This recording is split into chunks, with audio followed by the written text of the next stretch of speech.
E aqui, no Ezequiel 16:49, nós vamos ver a causa e o pecado dessa cidade, Sodoma e Gomorra, o que eles fizeram para que então a ira de Deus, digamos assim, se acendesse sobre eles e desse um basta naquelas abominações que eles faziam.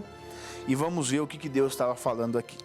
49 diz assim, olha: eis que esta foi a maldade de Sodoma, tua irmã. Qual foi a maldade deles? Soberba, primeira coisa.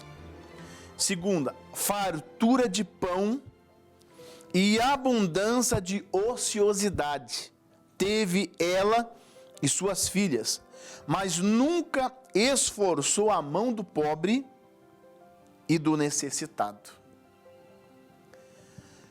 Você precisa entender uma coisa. A primeira coisa que Deus fala aqui, que foi a maldade de Sodoma e Gomorra. Qual foi a maldade de Sodoma? Soberba. Nós precisamos ter cuidado com a soberba. A soberba é algo que vem dentro do nosso coração, nos fazendo, às vezes, nos achar melhor que as outras pessoas. Às vezes nós queremos nos achar mais importantes. Às vezes o orgulho, a soberba vem de várias maneiras, né? Às vezes a soberba vem, talvez você é uma pessoa muito humilde, muito simples para com as pessoas ao seu redor. No entanto, talvez você é muito soberbo para com Deus. Você não se curva diante do Senhor, você não deixa Deus talvez te dirigir. Isso é uma soberba. Você conduz a sua vida confiando nos seus próprios atos, nas suas próprias atitudes, com a força do seu braço, e isso pode trazer problema. Nós temos que entender que a soberba é sim um fator que vai nos levar à destruição. A soberba vai nos colocar por terra. Se você ler comigo depois de Ezequiel, nós temos o Daniel, no capítulo 4, versículo de número 30, diz assim, olha: falou o rei e disse, falando de Nabucodonosor, não é esta a grande Babilônia que eu edifiquei para a casa real? Com a minha força, com a força do meu poder, olha só, e para a glória da minha magnificência? Então ele está dizendo, olha para esse império que eu construí com o meu poder, com a minha inteligência, com a minha habilidade, eu aconteci, eu fiz tudo o que eu poderia, sabe?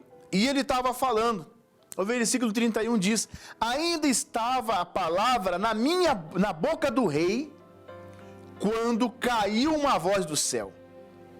A ti se diz, ó rei Nabucodonosor, passou de ti o reino, e serás tirado dentre os homens, e a tua morada será com os animais do campo. Far-te-ão comer a erva como os bois, e passar-se-ão 7 tempos sobre ti, até que conheças que o Altíssimo tem domínio sobre os reinos dos homens e dá a quem quer. Meu amigo, na mesma hora se cumpriu a palavra de Nabucodonosor e foi tirado dentre os homens e comia erva como os bois, e o seu corpo foi molhado do orvalho do céu até que lhe cresceu pelo como as penas da águia, e as suas unhas como a das aves. Olha que coisa séria.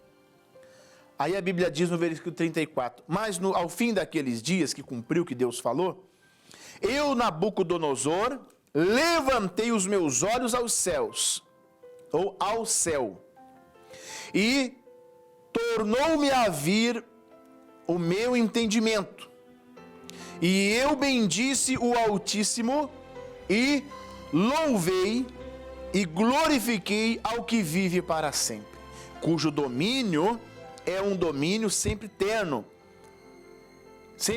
né? E cujo reino é de geração em geração. E todos os moradores da terra são reputados em nada E segundo a sua vontade, ele opera com o exército dos céus e os moradores da terra. Não há quem possa estorvar a sua mão, ele diga, que fazes? Ninguém pode dizer para Deus isso. No mesmo tempo, me tornou a vir o meu entendimento, e para a dignidade do meu reino, tornou-me a vir a minha majestade e o meu resplendor. E me buscaram os meus capitães, olha só, e os meus grandes, e fui restabelecido no meu reino, e a minha glória foi aumentada. Agora, pois, ele estava dizendo, Nabucodonosor, louvo e exalço e glorifico o Rei dos céus, porque todas as suas obras são verdades, e os seus caminhos, juízo, e pode humilhar aos que andam na soberba. Olha que coisa séria, meu amigo. Nabucodonosor, o rei da Babilônia, estava lá todo exaltado, todo cheio. Olha só o império que eu edifiquei. Isso aqui eu construí com o meu poder, com o meu braço, com a minha força. Olha a soberba aí. A soberba dentro do coração dele, por aquilo que ele tinha. E ele não reconhecia Deus, porque ele era uma pessoa, ele era o rei. Tem muita gente que por ser médico, por ter uma boa vida, tem muitas pessoas que por ter uma posição, acham que não precisa de Deus. Porque você um dia cresceu na vida, você acha que não precisa de Deus. Porque talvez os seus sonhos foram realizados, porque talvez você se tornou um milionário, talvez você se tornou uma pessoa muito rica, tem muitas obras, tem respeito, tem um nome. Meu amigo, mas essa tua soberba vai acabar com você, se você não aprender a reconhecer, a levantar os olhos para o céu e reconhecer que existe um Deus que é sempre eterno. Existe um Deus que tem o domínio na terra e nos céus. Existe um Deus que no dia do juízo, você com toda a tua riqueza ou pobreza, você vai ouvir dele, vinde benditos para o repouso que vos tenho preparado desde a fundação do mundo, ou você vai ouvir dele, do Deus poderoso, do mesmo Deus, vai ouvir dizer, apartai-vos de mim, malditos, para o fogo eterno, vós que praticais a iniquidade e que nunca fizeram a minha vontade. Isso é coisa séria, meu amigo. A soberba vai abater muitas pessoas. A soberba vai fazer hoje, entenda, Deus não vai responder com fogo. Deus não vai tirar você aí do seu palácio, Deus não vai tirar você aí de onde você está, na sua posição de fama, né? Deus não vai tirar você aí do seu trono. Deus não vai tirar a sua liderança, Deus não vai tirar a sua empresa, o seu negócio, o seu poder dessa maneira. Talvez não. Se Ele quiser, Ele também pode fazer isso. Agora, Deus vai sim. Um dia Deus vai tirar o lugar, o seu trono, o trono que Deus preparou para você nos céus. João capítulo 14, o Senhor Jesus disse, eu vou preparar-vos lugar, para que aonde eu estiver, estejais vós também. Lá é o trono. Lá é o trono de glória. É o trono que o Senhor Jesus preparou para quem andar com Ele. Para quem enxergar a tempo, como diz no próprio capítulo 14 de João, capítulo 6, que Ele, entenda, Ele, Deus, para quem der ouvido a Deus, Ele, Jesus, o Senhor Jesus disse, eu sou o caminho, a verdade e a vida, e ninguém vem ao Pai se não for por mim. Não existe outro caminho, meu amigo. Não existe outro caminho. Você está iludido talvez atrás de pessoas, de homens, de mandamentos humanos, de coisas que o homem inventou, criou. Isso não vai valer de nada. Talvez o homem tenha falado milhões de promessas para você e nada se cumpriu. E não vai se cumprir. Porque o que é que se cumprir aqui, ó, é a palavra de Deus. Então qual foi o pecado que fez Sodoma e Gomorra provar o fogo de Deus? A soberba. As pessoas estão soberbas. As pessoas estão confiando nos seus próprios entendimentos. Provérbios, a Bíblia diz, não estribais nos seus próprios conhecimentos, no seu próprio entendimento. Meu amigo, se alguém tem que gloriar em Jeremias, a Bíblia diz, glorie-se nisso, em conhecer. Vou ler para você essa palavra. Estamos aqui pertinho. Jeremias, se eu achar essa palavra aqui, que me veio na cabeça agora, mas eu acredito que eu sei. Jeremias, no capítulo, deixa eu achar aqui, ver se eu consigo. Se eu não encontrar, você me perdoe. É o 30, deixa eu ver, acho que é o 30 e alguma coisa. Deixa eu achar o versículo para você. Esse programa é ao vivo. Embora está sendo gravado, mas ele é ao vivo. Está sendo feito agora ao vivo aqui. Se houver erros, me perdoe. Em nome de Jesus. Eu acho que é o 42. Não é isso, não. Não é. Deixa eu ver se eu... Mais uma tentativa. Acho que eu não vou me lembrar. Tá? Não vou me lembrar. Mas a palavra de Deus, ela diz que se tem alguma coisa, não é para se gloriar o forte na sua força. O sábio não se glorie na sua sabedoria. Mas se você tem que gloriar em alguma coisa, você tem que se gloriar nisso, em conhecer. A produção está me ajudando aqui, eu vou ler. Obrigado, Dani. Jeremias 9, 23, olha só. Isso mesmo, obrigado, tá?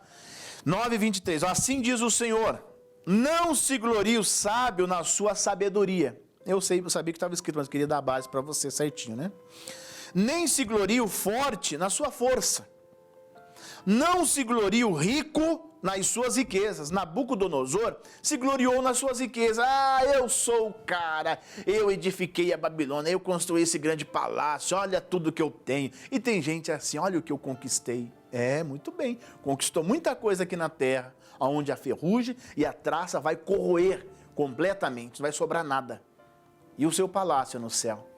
O seu trono no céu está reservado? Será que você não vai ser tirado do trono que o Senhor Jesus foi preparar para você um dia? Como diz João 14. Aí ele diz lá, mas, 24, né? O que se gloriar, glorie-se nisso. Você tem que se gloriar, digamos assim, se exaltar. Não se exaltar no modo negativo, mas ser, glória a Deus. Você tem que fazer o quê? Você tem que ser animado por quê? Em me conhecer. E saber que eu sou o Senhor. Você tem que saber que Deus é Senhor, meu irmão, no céu e na terra, como Nabucodonosor disse lá. Que eu sou o Senhor, que faço beneficência, juízo e justiça na terra. Deus é justo, é juízo. Ele beneficia, ele traz a bênção, ele é misericórdia, mas é juízo também. Porque destas coisas me agrado, diz o Senhor. Querido, e então qual foi a maldade de Sodoma? Qual foi a grande maldade? A soberba. Não se exalte. Tem gente que acha que não precisa conhecer Jesus. Como eu disse, a sua tradição te corrompe, meu amigo. Sabe, eu sou assim mesmo, religioso, religião. Nós não estamos falando de religião, nós estamos falando de algo que você não compreende, muito acima de religião. Nós estamos falando de um Deus que quer de nós obediência e quer que nós façamos a sua vontade.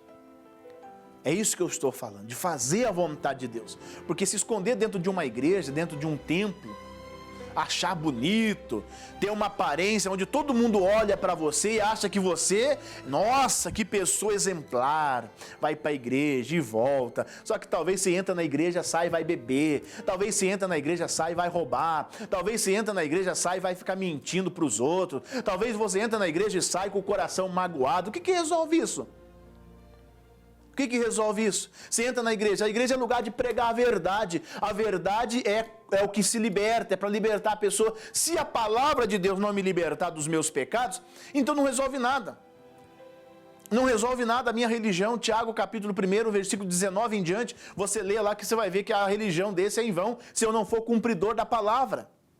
Então Deus está dizendo, a soberba, tem gente soberba, orgulhosa, eu sou dessa, eu sou daquela. Não, seja de Deus, se você for de Deus, se a palavra de Deus te libertar, tirar você do erro, do pecado, porque tem muita gente que não quer renunciar o vício, o prazer de ficar bebendo, o prazer de ficar enchendo a cara, o prazer de ficar fumando, o prazer de ficar pecando, de ficar adulterando, de ficar no mundo errado de pecado. E tem gente assim, desse jeito no mundo.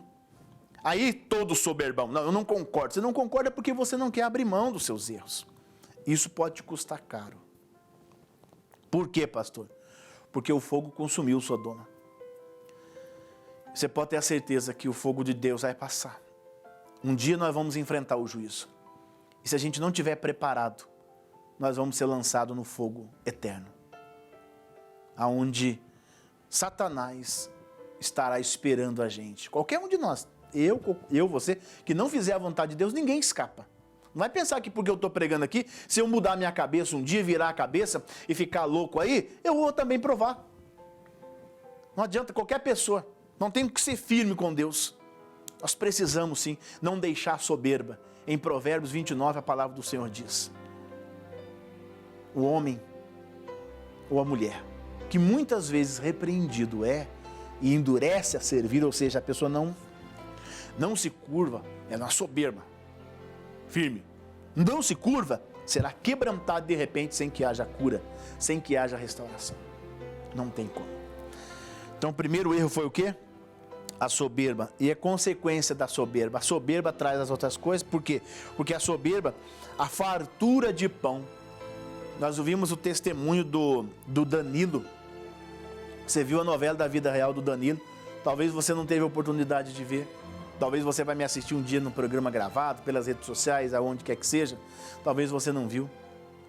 Mas nós vimos o testemunho do irmão Danilo e ele diz no testemunho dele: eu comecei a prosperar, era 1.500, 2.000 só de bebida. Eu quis ostentação, ele queria mostrar carrão todo ano, ele queria gastar isso, sabe? Queria ostentar mesmo. Até que um dia ele começou a ver o negócio, ficou feio. A fartura de pão leva as pessoas à independência de Deus. Porque prosperidade, meu amigo, não quer dizer que você está bem com Deus e que Deus está bem com você. Entenda isso. Nabucodonosor estava lá no reino, todo cheio, né? Todo cheio de querer. É, porque eu aconteci. Eu trabalhei, eu edifiquei. Deus falou: peraí, você fez tudo isso? Com teu poder? Eu vou mostrar para você quem tem o poder. E tirou dele o reino até que ele reconheceu. Talvez tem gente que já perdeu o trono. Tem gente que já perdeu o reinado, já perdeu empresa, já perdeu casamento, já perdeu família. E as coisas têm que mudar na sua vida. Sabe quando que vai mudar, meu amigo? Quando você olhar para o céu e reconhecer que existe Senhor, que existe Deus. E aí você vai fazer o quê? Você vai sim chegar na presença de Deus e falar: eu reconheço o Senhor. Um Deus que exalta, que humilha, um Deus que pode fazer tudo o que Ele quiser e que ninguém dá opinião para Ele. Ele é o Senhor e nós os seus servos. Meu amigo, se você agir dessa maneira, Deus vai restabelecer o seu reino, Deus vai restabelecer o seu casamento, Deus vai restabelecer a sua empresa, a sua família, seja o que for. Mas é preciso o quê? É preciso se humilhar na presença de Deus. Aí, abundância de pão, cuidado com a sua prosperidade. Ela pode ser bênção, mas ao mesmo tempo ela pode ser uma maldição na vida de muitas pessoas. Aqui para esse povo, para essa cidade foi uma maldição. Para Nabucodonosor estava sendo uma maldição. Fartura de pão, a fartura de pão e abundância de ociosidade teve ele e suas filhas. Tem muita gente que não faz nada, vive ocioso. Não busca fazer as coisas, se ocupe com as coisas de Deus. A ociosidade, ou seja, eu estou sossegado na vida, já conquistei tudo que eu poderia, agora eu vou ficar só parado. Tem gente que poderia estar fazendo muito para Deus e não tem feito nada. Meu amigo, se põe na presença de Deus, para que Deus possa te exaltar, para que Deus possa te levantar e, acima de tudo, para que o seu trono, que talvez lá no céu está quebrado, possa ser restabelecido e um dia você possa ocupar aquele lugar que Jesus diz em João 14, no versículo 1 em diante, que ele foi preparar lugar para que aonde ele esteja, onde ele está, estejais vós também para a glória de Deus, tá bom? Fique com essa palavra, que Deus possa restabelecer o seu trono e te abençoar de maneira grandiosa, porque esta é a vontade do Senhor, em nome de Jesus.